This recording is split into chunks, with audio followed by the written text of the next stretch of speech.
Leadership विकसित कैसे होती है, इस पर थोड़ा सा मैंने चिंतन किया तो मुझे एक चीज समझ में आई कि जैसे जीवन है या शिक्षा है, इन सब में चार अवस्थाएं होती हैं।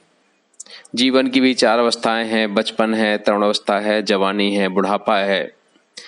शिक्षा में भी चार अवस्थाएं हैं, प्राथमिक शिक्षा है, माध्यमिक शिक्षा है, हायर सेकेंडरी है, उच्च शिक्षा है। अगर हम इनको आपस में जोड़ें कि बचपन में प्रारंभिक शिक्षा किस रूप का प्रतीक है, तो एक चीज समझ में मुझे आती है कि ये एक उत्साह का, खुशी का संचार करती है, क्योंकि बचपन ही एक है जो जीवन में उत्साह देती है और खुशी देती है। सबसे बड़ी खुशी और उत्साह केवल बचपन पर ही होता है। अब तरुण अवस्था को देखें या माध्यमिक से शिक्षा को देखें तो ये लगता है कि एक तैयारी है, मन की और तन की, दोनों तैयारी है। इसी समय पे मन भी हमारा कुछ निर्णय लेने की ओर या कुछ सोचने समझने के लिए तैयार होता है, और शरीर भी एक अलग प्रकार से विकसित होना चालू होता है, सही जिंदगी की ओर बढ़ना चालू करता है। तीसरी है जवानी। अगर हम बात करें तो हायर सेकेंडरी की बात करें से हम क्लब कर सकते हैं। जवानी हमें एक उद्बोधन देती है, जवानी हमें एक चीज बताती है कि अब आप कर्म के लिए, आगे बढ़ने के लिए तैयार हैं। हायर सेकेंडरी जैसे अगर बात करें तो आप सोचते हैं कि हमें किस सब्जेक्ट की ओर जाना है, क्या करना है। ऐसे ही आपका ये जवानी, आपको ये तीसरी अवस्था है जवानी, ये पूर्णतः कर्म पर समावित है। कर्म की ओर, आपको कर्म की ओर हमें प्रभावित करती है कि हमारा कर्म क्या होना चाहिए, हमें कर्म क्या करना चाहिए। फिर आता है बुढ़ापा। अगर हम इसे थोड़ा सा क्लब करें या अगर हम इसे आपस में जोड़ें, उच्च शिक्षा, ये विशिष्टता है। हमने इन तीन चीजों पर जितना फोकस किया, इन तीन चीजों को जैसे अपने जीवन में समाहित किया, तीनों चीजों में अगर हमने इसे उत्साह को समाहित किया, तैयारी को समाहित किया, कर्म को समाहित किया, तो बुढ़ापा बड़ा अच्छा हो जाएगा, उच्च शिक्षा बड़ी अच्छी हो जाएगी। उच्च शिक्षा बहुत ही विशिष्टता देकर के जाएगी। यही चीज मुझे लगता है कि चाहे आपका व्यवसाय हो, चाहे एक अच्छी लीडरशिप हो, लीडरशिप में भी इन चार चीजों का समाहित होना बहुत ही आवश्यक है। उत्साह का समाहित होना बहुत जरूरी है। खुशी, और अगर उत्साह है मतलब बचपना है, जहां पर आपका कोई किसी प्रकार का गोड़ा भाग नहीं है, केवल आप उत्साहित हैं और आपके अंदर खुशी समाई हुई है। लेकिन उसके बाद में एक दूसरी चीज का समाहित, तो उससे ज्यादा जरूरी कि आपकी तैयारी क्या हो रही है, मन की तैयारी, तन की तैयारी, क्योंकि दोनों एक दूसरे से विलग नहीं हो सकती हैं।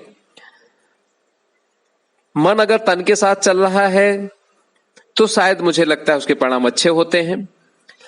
तीसरी चीज जो एक लीडरशिप की एक जो महान पहचान है, ये सब होते हुए भी उत्साह भी है हमारे अंदर, एक्साइटमेंट भी है, खुशी भी है, तैयारी भी भरपूर है। लेकिन अगर इसे कर्म के रूप में हमने समाहित नहीं किया, जीवन में अगर इसे कर्म के रूप में समाहित नहीं किया, इन दोनों चीजों को लेकर के पूर्णतः कर्म में अगर हम समाहित हो गए, अपने जीवन में, अपने लीडरशिप में कर्म को समाहित कर लिया, तो ये मुझे लगता है कि निश्चित है बुढ़ापा मीन्स उच्च शिक्षा मतलब हायर लीडरशिप एक विशिष्टता की ओर लेकर के जाएगी।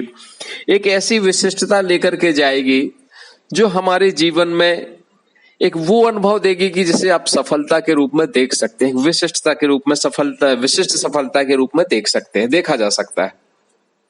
और ये चार अवस्थाएं अगर जीवन में समाहित हैं, हमारे व्यवसाय में भी, एक छोटे से व्यवसाय की बात भी करें तो उसमें भी ये चार चीजें होती हैं। जब आप स्टार्ट करते हो तो बड़ा उत्साह होता है, एक्साइटमेंट होता है, फिर आप उसकी तैयारी करते हो, मन लगाते हो, फिर उसमें पूरा फोकस करते हो, काम लगाते हो, और फिर आप उसे हायर लेवल तक ऊपर ले जाने का प्रयास करते हैं। तो ये चारों अवस्थाएं अगर हमारे कर्म पर, हमारी लीडरशिप में अगर आपने सही समय पर लगा दी हैं, और अगर बात करूं ये चारों अवस्थाएं सही समय पर तो लगाई, लेकिन इन चारों अवस्थाओं को छोड़ के आगे नहीं बढ़ना है। ये चारों अवस्थाएं हमेशा समाहित होनी चाहिए। मतलब अगर हम पांचवी अवस्था, मतलब चौथी अवस्था में आप पहुंच गए, विशिष्टता की ओर भी पहुंच गए, तो वहां पर आपकी पहली अवस्था को बने रहना जरूरी है, दूसरी अवस्था का भी बने रहना जरूरी है, तीसरी अवस्था का भी बने रहना जरूरी है। इसका मतलब ये नहीं नहीं है कि अगर हम हायर सेकेंडरी में आ गए तो प्राइमरी को भूल जाएं, या अगर कॉलेज में आ गए, उच्च शिक्षा में आ गए तो प्राइमरी चीजों को भूल जाएं।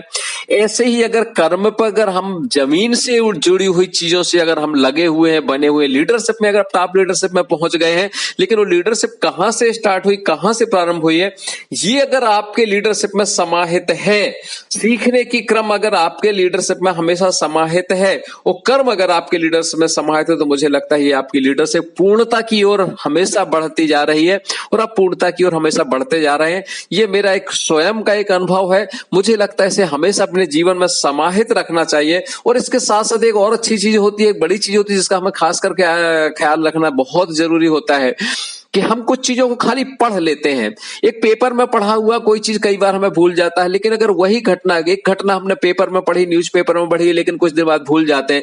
लेकिन अगर उस घटना को अगर हमने रूबरू देखा हुआ है, साक्षात देखा हुआ है, तो वो जीवन पर्यंत याद रहती है।